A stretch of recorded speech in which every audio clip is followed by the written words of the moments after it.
കുമ്പനാട് 1-ാം വാർഡിലെ കിഴക്കേ വെള്ളിക്കര ഭാഗത്ത് കഴിഞ്ഞ ഒരു മാസത്തിൽ കാലയളവിൽ കുടിവെള്ളം കിട്ടാതെ ജനങ്ങൾ വളരെ ബുദ്ധിമുട്ടാണ്. ഇതുമായി ബന്ധപ്പെട്ട് ഈ ഡിവിഷനിലെ ബ്ലോക്ക് പഞ്ചായത്ത് പ്രതിനിധിയായ ഞാൻ ബന്ധപ്പെട്ട വാട്ടർ അതോറിറ്റി ആക്ഷൻ എഞ്ചിനീയറെയും അതുപോലെ തന്നെ KSEBയുടെ AEയെയും കണ്ട് സംസാരിച്ചു. അവരിൽ നിന്ന് മനസ്സിലാക്കിയ കാര്യം, ഈ മോട്ടോർ പ്രവർത്തിക്കുമ്പോൾ അത് ഡ്രിപ്പായി പോയതുകൊണ്ടാണ് ജലം കിട്ടാത്ത സാഹചര്യം ഉണ്ടാകത്തുന്നതാണ് അവരുടെ നിന്ന് കിട്ടിയ മറുപടി. അതേസമയം അതോടൊപ്പം തന്നെ ഞാൻ KSEBയുടെ ആക്ഷൻ എഞ്ചിനീയറെ കണ്ടു. അവർ പറയുന്നത് ഇതിൻ്റെ കണക്റ്റഡ് ലോഡ് 25 kW ആണ്.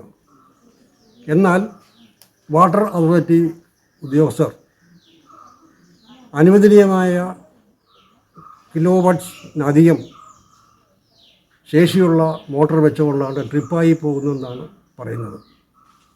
അപ്പോൾ ഇതിൻ്റെ കാരണം യഥാർത്ഥത്തിൽ ഇവർ തമ്മിലുള്ള ഒരു കോർഡിനേഷൻ ഇല്ലാതെ പോയതാണ് കാരണമെന്ന് ബോധ്യമായി. എന്തായാലും ഈ പ്രദേശ ജനങ്ങൾക്ക് കുടിവെള്ളം കിട്ടാൻ വളരെ പ്രയാസമാണ്. ആഴ്ചയിൽ 3 പ്രാവശ്യം കിട്ടിക്കൊണ്ടിരുന്ന, അതായത് ശനിയാഴ്ചയും ബുധനാഴ്ചയും ടേൺ വന്നിരുന്ന ആ ജലലഭ്യത ഇപ്പോൾ കിട്ടാത്ത സാഹചര്യത്തിലേക്ക് വന്നിരിക്കുന്നു. ജനങ്ങൾക്ക് വളരെ ബുദ്ധിമുട്ടാണ്. ബന്ധപ്പെട്ട ഉദ്യോഗസ്ഥരുടെ ഭാഗത്തുനിന്നായ ഒരു കോർഡിനേഷൻ ഇല്ലായ്മ ജനങ്ങളെ വളരെയധികം പ്രാധാന്യത്തിലാക്കി എന്നുള്ള വിവരം 2 ഉദ്യോഗസ്ഥന്മാരെ ഞാൻ നേരിട്ട് കണ്ട് ബോധ്യപ്പെടുത്തിയതാണ്.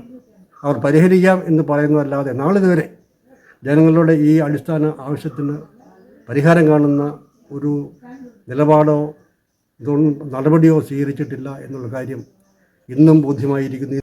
ഇന്നും കിഴക്കേ വെള്ളിക്കലെ ജനങ്ങൾക്ക് കുടിവെള്ളം കിട്ടിയിട്ടില്ല എന്നുള്ള കാര്യം വസ്തുതയാണ്. അതുകൊണ്ട് അടിയന്തരമായി ബന്ധപ്പെട്ട ഉദ്യോഗസ്ഥർ ഇക്കാര്യത്തിൽ ശ്രദ്ധ ഉണ്ടാകണം.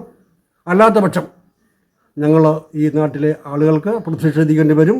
അതിന് തിക്തഫലങ്ങൾ സമൂഹത്തിലെ ജനങ്ങൾക്ക് ഉണ്ടാകുന്ന തലത്തിലേക്ക് പോയാൽ അതിൻ്റെ ഉത്തരവാദി പൂർണ്ണമായിട്ടും ബന്ധപ്പെട്ട ഉദ്യോഗസ്ഥരായിരിക്കുന്നത് ഈ സമയത്ത് അവരെ അറിയിക്കുകയാണ്.